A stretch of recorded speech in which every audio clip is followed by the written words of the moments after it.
In modern society, love, which should be one of the most profound and genuine emotions we can experience, has been transformed into something that can be consumed and discarded.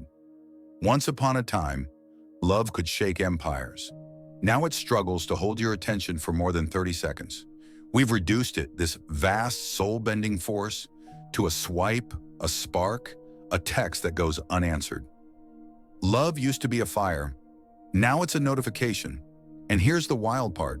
Most of us don't even notice it happening.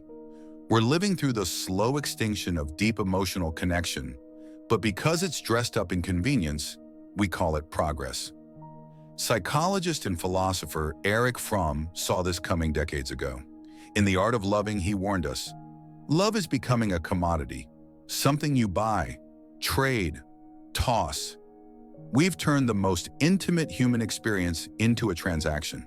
Swipe left, swipe right, like, match, ghost. The language of capitalism has infiltrated our hearts. We shop for people now, profile pics and bios replacing real, unpredictable connection. And the worst part? Many of us genuinely believe we're looking for love, when what we're really chasing is a curated version of ourselves reflected back at us. Because here's the uncomfortable truth. It's not just dating apps, it's the culture. We're trained to think there's always a better option waiting, that we deserve more, that love, like everything else, should be fast, easy, and upgradable. We're promised connection, but served emptiness. This isn't just a relationship problem, it's a psychological crisis. What happens to our capacity for love when we treat it like a subscription service?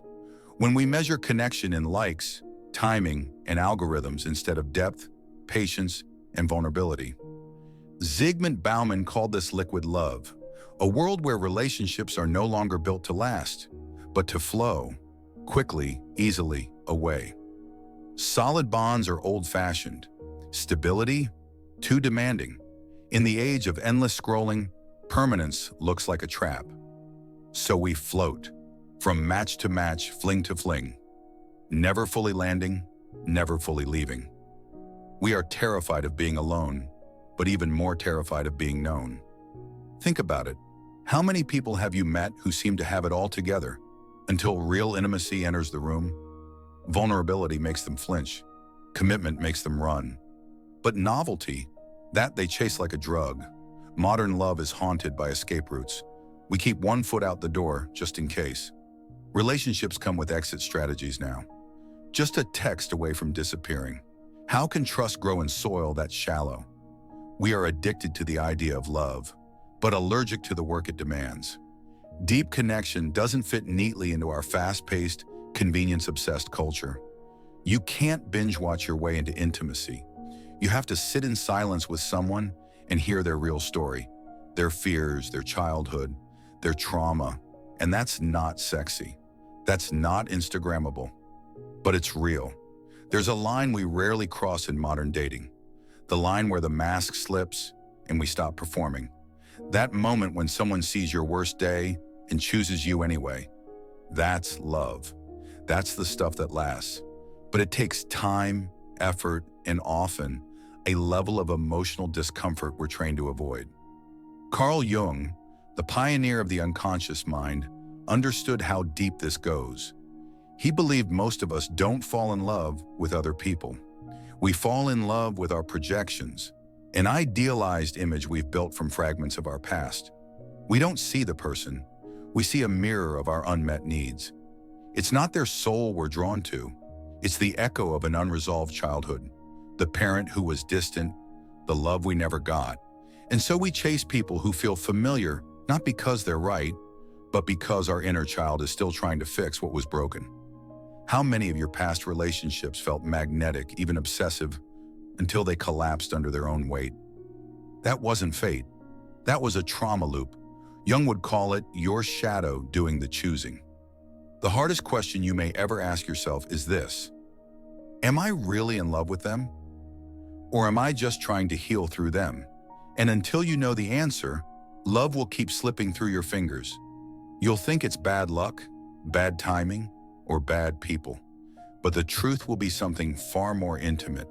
To love deeply, we must confront our unconscious, drag it into the light. That means noticing the patterns, why we chase avoidant partners, why we sabotage safety, why boredom creeps in just when things get calm, because that's where healing begins. And real love, lasting, grounded, soul-shaking love, requires healing. But here's the twist. Healing is inconvenient. It doesn't align with the dopamine-driven systems we use to meet people, and so we avoid it. We run. We ghost. We say we're not ready. We confuse chaos with chemistry, and in the process, we teach ourselves something dangerous. That connection isn't worth the effort. That maybe love isn't real anymore. But it is. We've just forgotten how to build it. If love were a building, most of us are still standing in the doorway, too scared to go inside, too lonely to leave. We talk about wanting commitment, but the second someone gets too close, we pull back. Suddenly they're too much, or not enough, or just not what we're looking for. But if we're honest, what we're really saying is, I don't want to risk being seen. Commitment isn't just about showing up. It's about staying when everything inside you wants to flee. And in today's world, that's terrifying. We're constantly being sold the fantasy of the perfect partner, the one who will never hurt us, who will always get our jokes, match our energy, and text back with flawless timing. But perfection is a lie dressed up as romance. Real love is messy. It will confuse you, challenge you, frustrate you, and that's the point. Love isn't a compatibility score. It's not a personality quiz. It's two flawed human beings choosing to stay curious about each other. But we've been programmed to believe that any discomfort is a red flag, that if things aren't effortless, we're with the wrong person. And so we leave, again and again and again. We chase butterflies and forget that butterflies don't stay. They land, then vanish. And so the cycle continues. High highs, cold silence, repeat. The more we idealize love, the less we can live it. Somewhere along the line, we started treating relationships like tech upgrades, always waiting for the next model, the better fit, a partner who gets us more, understands us deeper, laughs at all the right moments. But this belief that there's always someone better, it's not hope. It's a defense mechanism, a way to avoid investing in what's right in front of us. We're not really looking for a soulmate. We're looking for someone who won't trigger our unresolved wounds. And that person doesn't exist, because anyone who gets close enough will activate something. That's what love does. It exposes. It peels away your coping mechanisms. It shows you where you're still hiding. And if you run every time that happens, you'll spend your whole life mistaking escape for freedom. So here's the real question. Are we afraid of being with the wrong person, or are we afraid of being fully known? Carl Jung would argue it's the latter. His work reminds us that we often choose partners who reflect something unresolved inside us. We think we're choosing freely, but much of the time our inner child is at the wheel, choosing based on unmet needs, past trauma, or unconscious stories we never questioned. That's why some people feel instantly magnetic. They light up something deep inside you, but that spark, it might be a flare, not a flame, a sign of unfinished business, not a soulmate.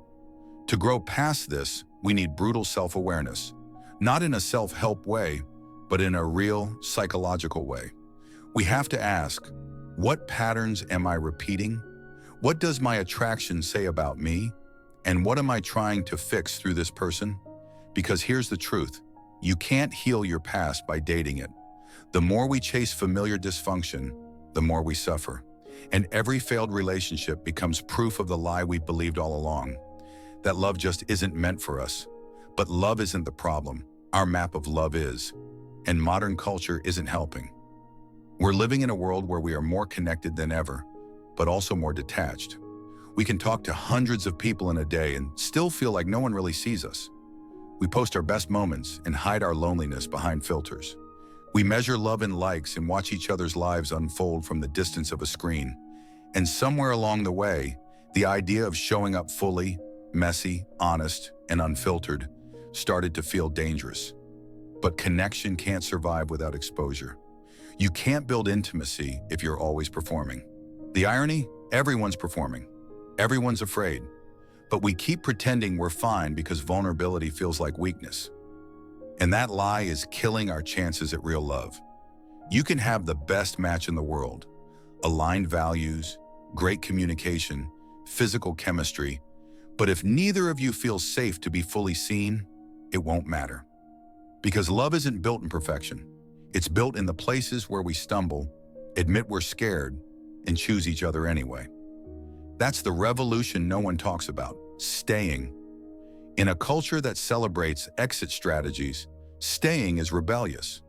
Committing to grow with someone instead of searching for someone better? That's courage. Because you will get bored, you will get frustrated, you will have doubts. And that's not failure. That's the beginning of something real. You don't need a perfect relationship. You need a real one. And real ones are built, not found. They're built through uncomfortable conversations, through patience, through the quiet, ordinary moments where you learn each other's nervous systems, triggers, and emotional landscapes. They're built when you stop running, look someone in the eye, and say, "I'm not going anywhere." So many people are searching for a love they've never practiced.